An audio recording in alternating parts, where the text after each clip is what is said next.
Folkemord i Rwanda. Folkemord i Rwanda startede den 6. april 1994, da præsidentens fly blev skudt ned. Det blev startskuddet til folkemordet mod Tutsierne og den lille gruppe Hutuer, som var imod Hutu-styret. Man mener, at grunden til, at folkedrabet var omhyggeligt planlagt, var fordi man var træt af en modstridende gruppe folk, der befandt sig i landet. Dette endte med, at der de næste 100 dage blev dræbt ca. 800.000 mennesker. Folkemordet foregik på nogle af de mest grufulde måder. De våben, der blev brugt, var machetter, håndgranater samt gevær. Især brugen af machetter var yderst smertefuld for ofrene, da de blev skåret og hakket i småstumper. Der går endda historier om, at ofrene betalte bødlerne for at blive skudt ned, i stedet for at blive skåret i småstumper. Hvad gjorde omverdenen? FN havde soldater i området for at holde ro og orden, men de var ikke forberedt til et folkedrab, og i løbet af et par dage blev 10 belgiske FN-soldater dræbt. Og man blev hurtigt enige om i FN om at skære i styrken ned til 270 mand. Ikke nok med, at de 10 belgiske soldater blev dræbt. Der var for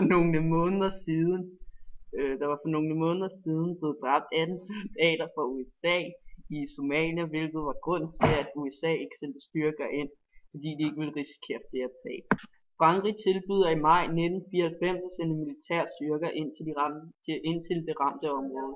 Deres tilbud blev selvfølgelig taget imod med taknemmelighed af den daværende FN-generalsekretær. Der var dog tvivlsomhed om det, da franskmændene var blevet beskyldt for at stå sammen med styret og havde hjulpet med at træne soldaterne. Trods beskyldningerne endte det med, at franskmændene reddede flere tusinde, men anholdte ikke en eneste gerningsmand i perioden, da mange flygtede til Congo. Hvem skal gribe ind over for et folkedrab? Vi mener, at FN-landene burde gå ind og gøre noget over for et folkedrab, hvis regeringen og de omkringliggende lande ikke er i stand til at gøre noget. Hvorfor laver man et folkedrab? Vi mener, at der er forskellige årsager til folkedrab. For eksempel kulturel forskel i Rwanda, hvor der er 2 forskellige folkeslag.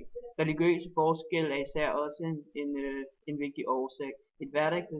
Et hverdagseksempel kunne være ISIS, der har dræbt mange mennesker, der ikke har den samme tro som dem selv.